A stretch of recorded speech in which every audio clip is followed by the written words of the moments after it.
नमस्कार दोस्तों, उत्तर प्रदेश के सभी विकलांग विधवा पेंशन लाभार्थियों का आज दोस्तों 17 नवंबर 2025 दिन है सोमवार का सभी का स्वागत करता हूं। आशा करता हूं आप लोग सभी लोग स्वस्थ होंगे दोस्तों। सबसे ज्यादा आप लोग के मेरे पर कमेंट आ रहे हैं नई पेंशन। अब नई जो है वृद्धा पेंशन है, वृद्धावस्था पेंशन है, जो दिव्यांग पेंशन है दोस्तों। एक बात मैं आपको क्लियर कर दूं कि देखिए, अभी जो आपका जून जुलाई तक वेरिफिकेशन अभियान जो चला है, सत्यापन अभियान, उसमें जो है मैं आपको बता दूं, वेरिफिकेशन में जो व्यापक जो पैमाने पे लोगों में जो है पेंशन में गड़बड़ी मिली थी, जिसके चक्कर में मैं आपको बता दूं, ये मैं जून की बात बता रहा हूँ। मैं फिर से उस बात को रिपीट कर दे रहा हूँ कि आपको नॉलेज हो जाए। देखिए, जून के लगभग 1.5 लाख वृद्धावस्था जो पेंशनर के नाम जो कटे थे और 6 लाख से ऊपर नाम को जोड़ा गया था। उसका जो जोड़ने का प्रोसेस है, अभी भी वृद्धा केवल जो वृद्धावस्था पेंशन में 6 से 6.5 लाख नाम, फिर जो है इसके बाद विधवा, फिर जो दिव्यांग पेंशन, सभी का पेंशन जो है नाम उसमें जोड़ने की प्रक्रिया अभी भी जारी है। इसी नाम और देखिए, जो जो नंबर ऑफ जो पेंशनर की संख्या जो बढ़ाई गई है, जो लाखों में है, उसी को जोड़ने की प्रक्रिया में, स्क्रीनिंग में, डॉक्यूमेंट वेरिफिकेशन में, सब जो इंटरनल जो मैं आपको बता दूं दोस्तों, जो कि विभाग के द्वारा जांच होती है, अपनी खुद की जांच, उसमें देरी हो रही है। बाकी अन्य और कोई भी समस्या नहीं है जिस वजह से आपकी पेंशन देरी हो रही है। लोग विभाग मैंने जब आप लोगों से कहा था, देखिए मैंने आप लोगों से ये भी कहा था कि जिनका 1 साल से ऊपर नहीं आ रहा, उस सबसे पहले अपना बैंक खाते को जो है, अच्छा कई लोग का मैंने ये देखा है, कई लोग का ना अचानक से पेंशन बंद हो जाती, कई लोग का ये दिक्कतें होती हैं।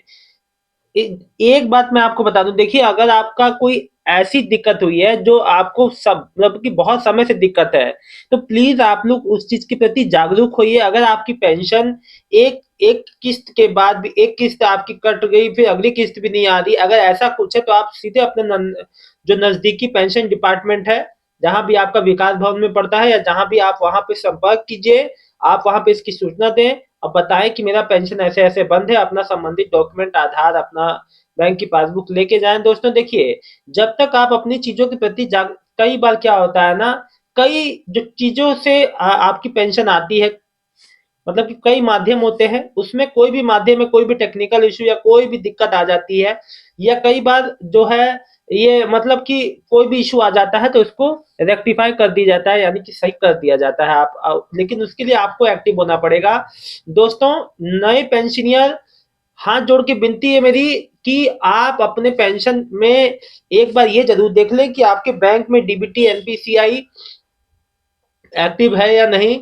डीबीटी एनपीसीआई एक ही सिक्के के दो पहलू हैं, कोई अलग चीज नहीं है दोस्तों। इसलिए कह रहा हूं क्योंकि अगर आपकी पेंशन आके लौट जाएगी तो बहुत दुख होगा आपको। इसीलिए कहता हूं कि पहले ही इन चीजों के प्रति देखो, एक बार एनेबल हो जाता है फिर हमेशा के लिए एनेबल ही रहता है। प्लीज आप उसको एक्टिव करा लें। वो बैंक से होता है डीबीटी एनेबल, और आपको कुछ भी नहीं करना, एक बार अंगूठा लगाना होता है, आधार सीडिंग करानी होती है, वैसे ही आपका डीबीटी ऑन कर दिया जाता है दोस्तों। ये छोटी छोटी बहुत महत्वपूर्ण बातें जो मैं आप लोग को बता रहा हूं, जिस वजह से नए पेंशनियर कोई भी परेशानी में ना परेशान हो, उनको कोई आगे दिक्कतें ना आए दोस्तों। देखिए, साथ ही साथ अब लोगों को, अब देखिए मिड नवंबर बीत गया, अब आधा नवंबर तो बीत ही गया।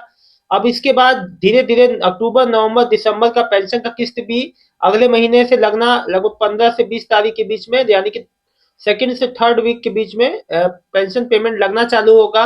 बड़ा सवाल दोस्तों ये होता है सबसे बड़ा कि भाई पीएफएमएस पे पहले जो डीबीटी स्टेटस जो ट्रैकर पे हम लोग देख लेते थे, जो अब नहीं देख पा रहे हैं, ये चीजें थोड़ी सी दिक्कत भरी हो सकती है उन पेंशनियर के लिए जो अपना स्टेटस जो बार बार देखा करते थे। देखिए, उससे कोई दिक्कत नहीं है। आपका पेंशन पेमेंट जो आपका अकाउंट है डीबीटी लिंक्ड, मतलब जो आपका आधार सीडिंग जहां हुआ है, वही आपका उसी खाते में पेंशन आएगी। इसमें बार बार स्टेटस देखने का भी कोई रोल नहीं है। पेंशन पेमेंट अपने आप ऑटोमेटेड सिस्टम के थ्रू आती है दोस्तों। 2 दिन पहले ही यूपी कैबिनेट में फैसला हुआ है कि अब जो है यूपी वृद्धावस्था पेंशन को फैमिली आईडी से जोड़ दिया जाएगा, यानी कि अब आपको बिना किसी कागजी कार्रवाई के घर बैठे मिल जाएगी पेंशन दोस्तों। आपको खुद जो है ये जो मीडिया सोर्सेस में आया था, मैंने आपको 2 दिन 3 दिन पहले वीडियो में भी बताया था कि देखिए, अब जो है वृद्धा लोगों को पेंशन लेने में काफ़ी आसानी हो जाएगी। ऐसे आपको अलग-अलग जगहों पे जाके चक्कर काटने पड़ते थे। अब खुद विभाग द्वारा आपको फ़ोन आएगा, आपसे पूछा जाएगा कि पेंशन लेने के इच्छुक हैं या नहीं, ये बहुत अच्छी कवायद है। देखिए, मैं तो ये चाहता हूँ कि जो भी चीज़ें हों, सब एक-दूसरे से लिंक हो ताकि कोई भी इंसान को पेंशनर या कोई भी सरकारी अनुदान कोई भी पाता है तो उसको दौड़-भाग की आवश्यकता ना पड़े। दोस्तों, एक बात मैं आपको और बता दूँ, कई लोग क्या होता है ना देखिए, आपको एक बात बता दूँ, कई लोग का खाता मान लीजिए बंद हो गया किसी वजह से या और उसी में आपकी पेंशन आ रही थी, आप चाहते हो कि मैं दूसरे खाते में पेंशन लूँ, तो बेचारे वो जो दूसरे बैंक में भी चक्कर काटते हैं, पुराने बैंक में भी चक्कर काटते हैं, फॉर्म भरते रह जाते हैं, डीबीटी अंगूठा लगाते रह जाते हैं, लेकिन उनका बैंक जो है ट्रांसफर नहीं होता। डीबीटी वाले बैंक को ट्रांसफर जो करने के लिए घर बैठे आप एमपीसीआई की वेबसाइट पे जाके कर सकते हैं। कल मैंने इसके लिए स्पेशल वीडियो बनाया है जिसका आप जो कल वाले वीडियो में देख लीजिएगा, आपको आसानी से समझ में आ जाएगा। दोस्तों, घर बैठे सारे समाधान हो सकते हैं अगर आपको जानकारी हो। लेकिन दोस्तों, होता क्या है कि जानकारी का अभाव होता है, कोई आपको सही जानकारी नहीं देता है। देखिए दोस्तों, आपको अपनी पेंशन रिलेटेड कोई भी छोटी-बड़ी समस्या है, तो प्लीज़ आप लोग मेरे को कमेंट कर दें। साथ ही साथ जो नए पेंशनर हैं, नई पेंशन बनाने की सोच रहे हैं, दिव्यांग व्यक्ति हैं, वो मैं उनसे एक बार अगर आप जो अगर आप देखिए दिव्यांग हैं, तो यूडीआईडी कार्ड आपका मस्ट है और साथ ही साथ इनकम सर्टिफिकेट आपका उत्तर प्रदेश का अपना होना चाहिए, ठीक है? तो ये चीज़ें मस्ट हैं, ठीक? तो दोस्तों एक बात मैं आपको और बता दूं जैसे अब मान लीजिए कि इनकम सर्टिफिकेट में आप वाइफ का मान लीजिए दिव्यांग पेंशन है तो हस्बैंड का भी लग जाता है, ठीक है?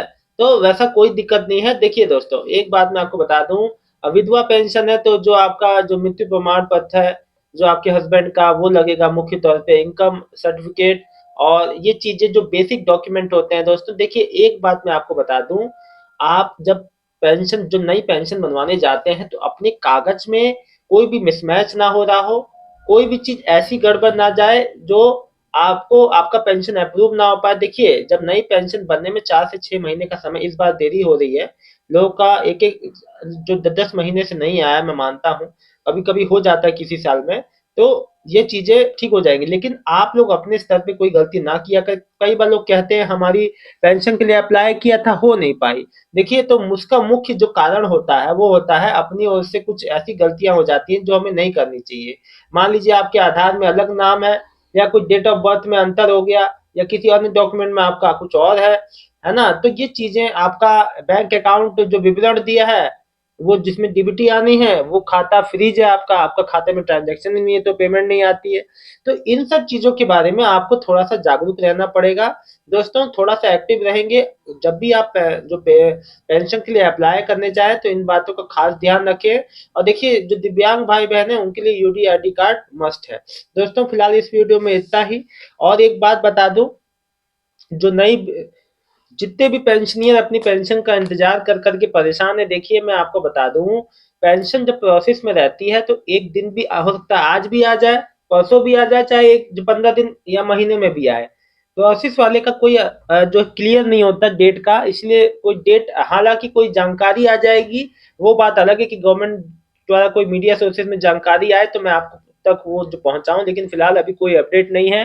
पेंशन पेमेंट मोस्टली इस महीने के एंड तक, नई पेंशनर जिनका पेंडिंग में है इस महीने के अंत तक या अगले महीने के पहले से दूसरे हफ्ते में आ जाएगा। हो सकता है कि जो है अब दोस्तों जैसे जैसे समय आगे बढ़ेगा कोई जो नई अपडेट आती है तो जरूर दूंगा। फिलहाल इस वीडियो में इतना ही, मिलता हूँ एक नेक्स्ट वीडियो में एक नई जानकारी के साथ। तब तक के लिए आप सबका बहुत बहुत धन्यवाद दोस्तों, आपका दिन शुभ हो।